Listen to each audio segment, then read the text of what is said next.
is this becoming an issue on the larger global scale of things when it comes to what's happening in college football is my question, I guess, because what we're seeing right now at Colorado, they got their shit stolen. We got all this shit going on. All the people want to make sure people know what they got.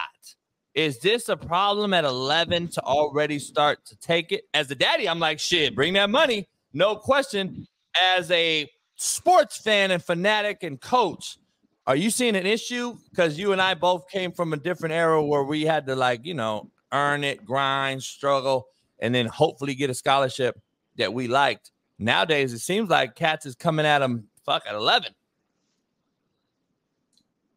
Yeah, and it's crazy because like these cats are getting not only NIL deals at this age, they getting offers. Like my nephew Blaze, like they done got him offers already. Like, you know, like Baby Grump's supposed to have a couple offers. Like, you know, it's crazy. But when you're using these kids' face and name and likeness, especially at that age, like it's crazy. Like you let them families benefit off that deal. Well, you know, put that stuff in a trust.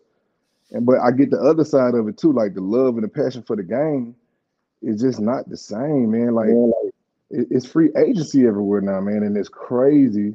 But it's starting in Little League, and so these parents now need to be tightened up on financial stuff. They need to be taught financial lit.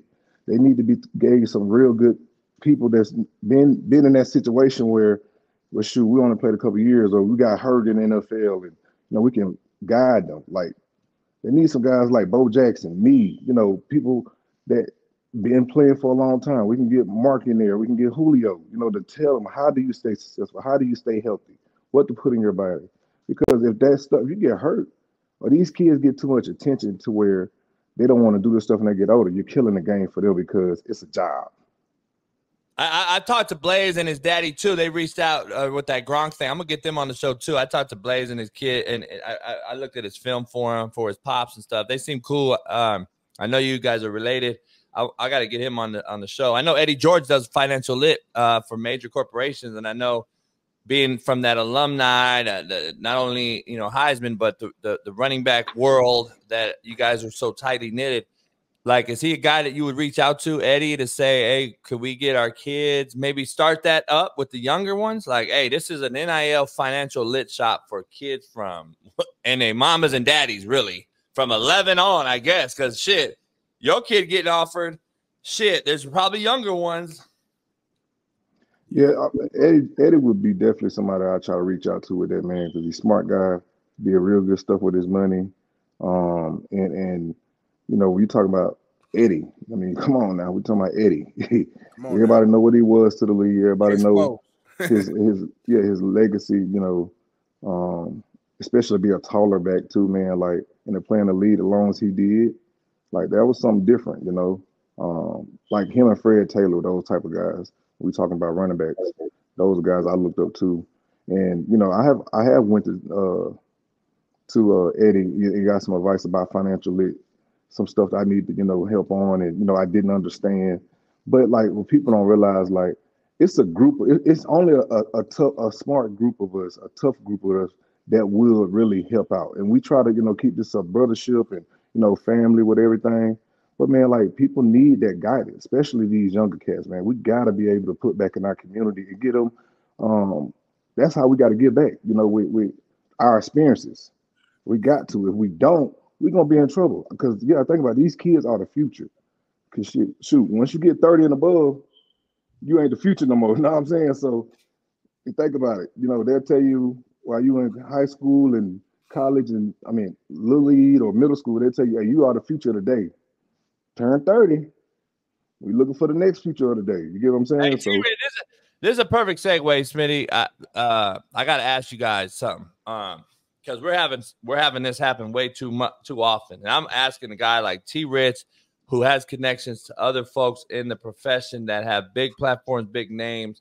I don't know if you guys saw this, but you got a baby on the way up the ranks.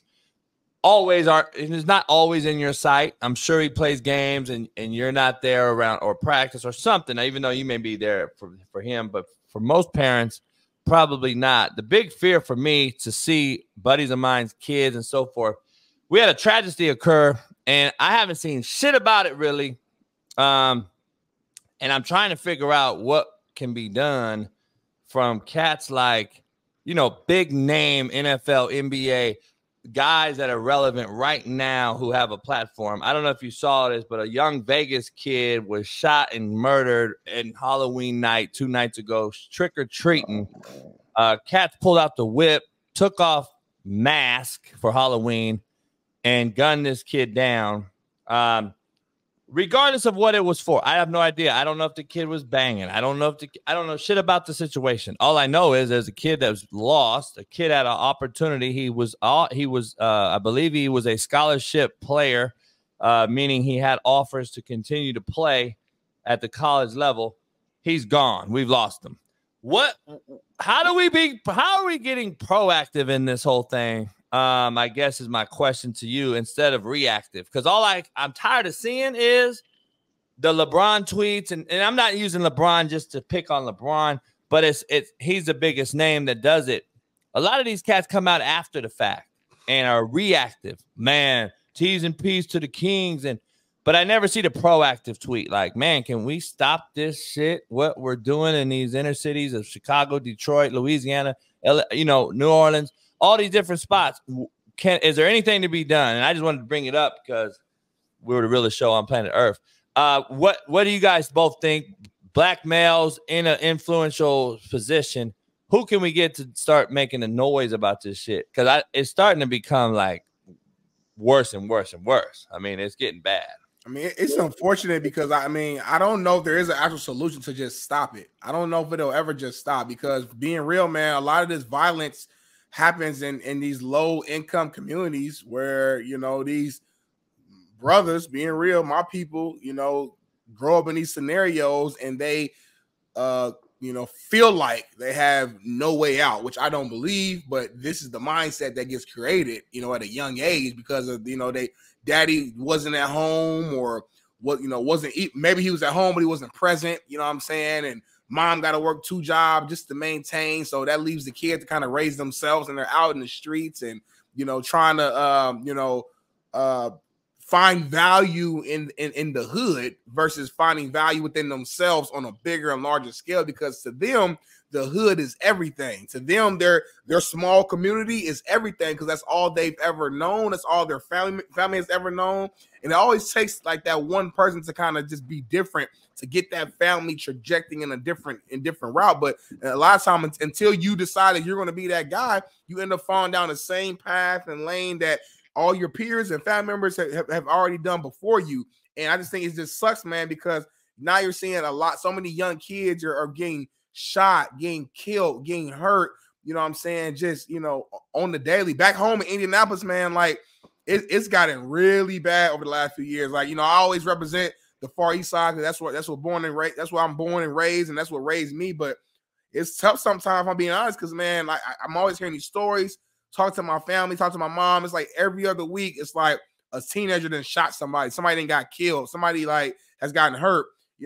Prayers up. I mean, I'll tell y'all. So I have a little cousin who just went to college at Indiana State, and she was at like a homecoming party like 2 weeks ago, and a fucking shooting went out. Broke out. Everybody started to run. Of course, because there's gunfire going out. My cousin, she's a skinnier like girl. She ends up tripping because it's so much chaos. Everybody's running, and she kind of gets trampled, and her ankle got all jacked up.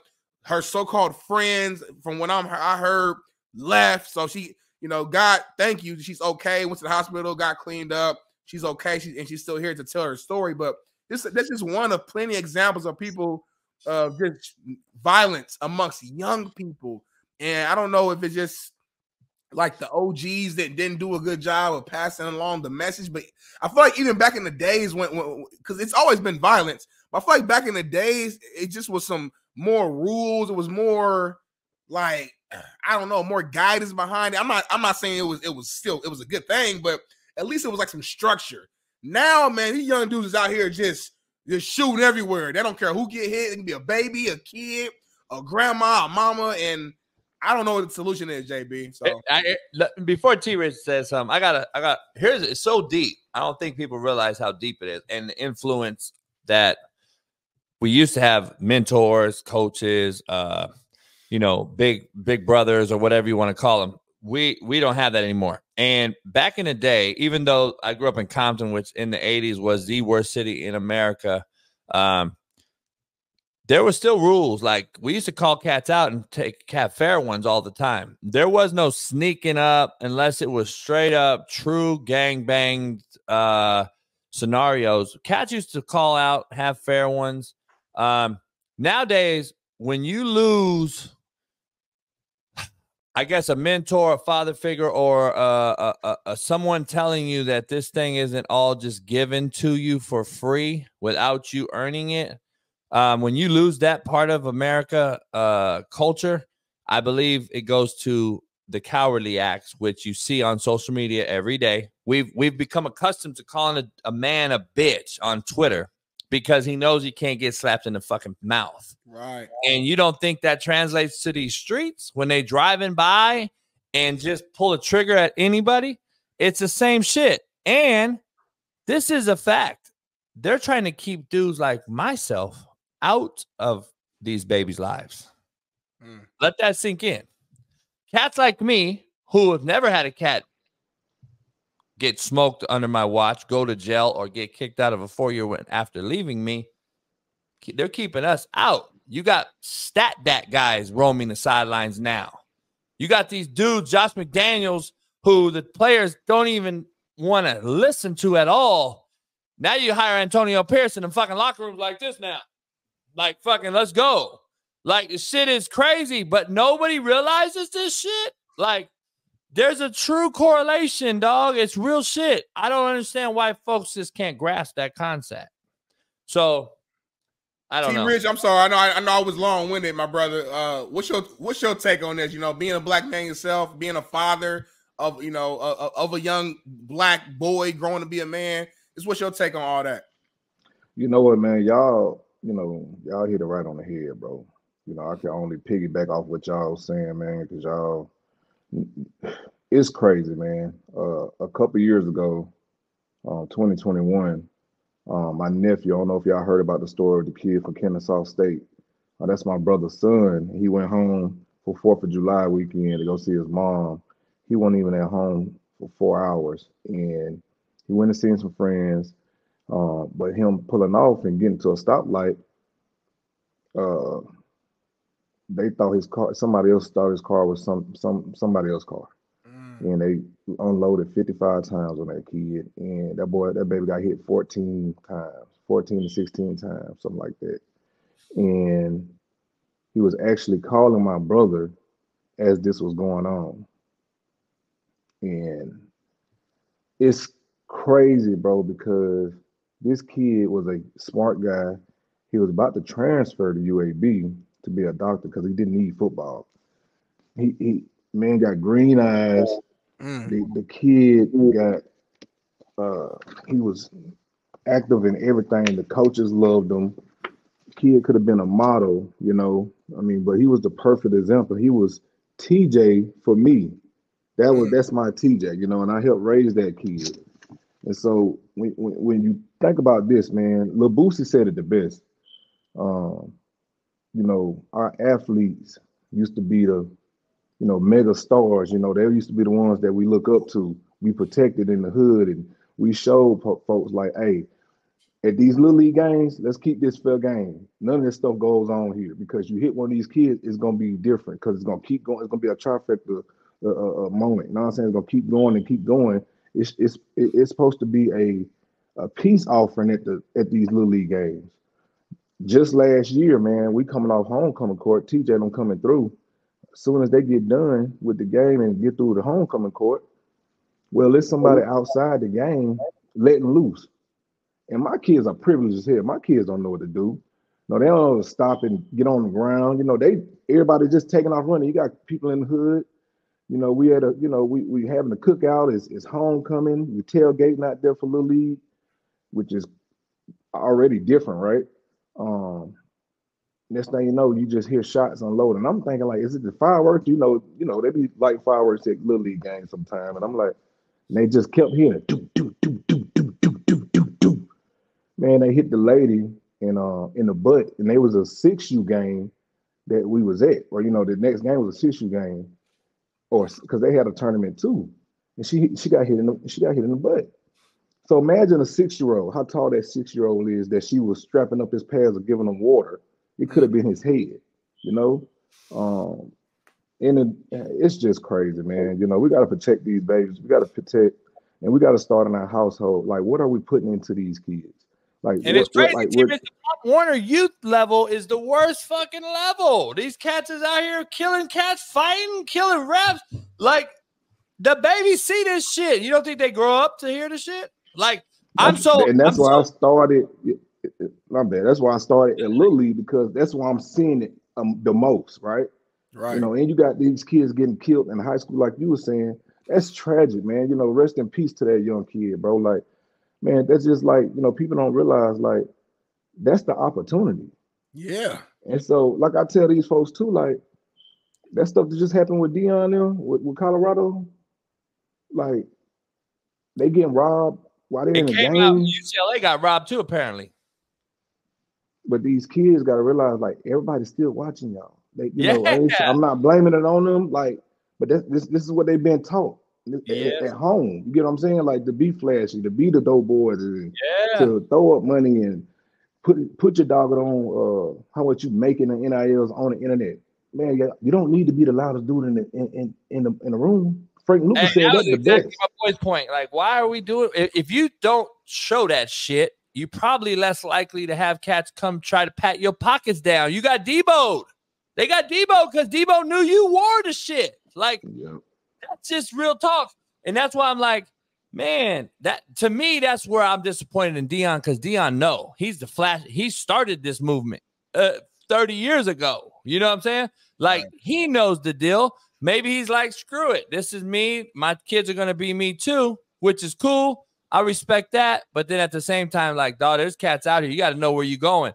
A lot of Florida boys on that Colorado roster. They should know better, but you come out west to especially some different areas in that Pasadena area, they coming out in there deep. I'm just telling you, and you in their neighborhood, just like if anyone else, when we leave LA, we go to another hood, we got to look out, just like cats coming into LA, got to look out. It's different movement. And I'm like, man, don't bring nothing. That's what I've been on the bus. Keep your shit on this bus. Don't bring nothing. Like, that's what I'd have been telling my players.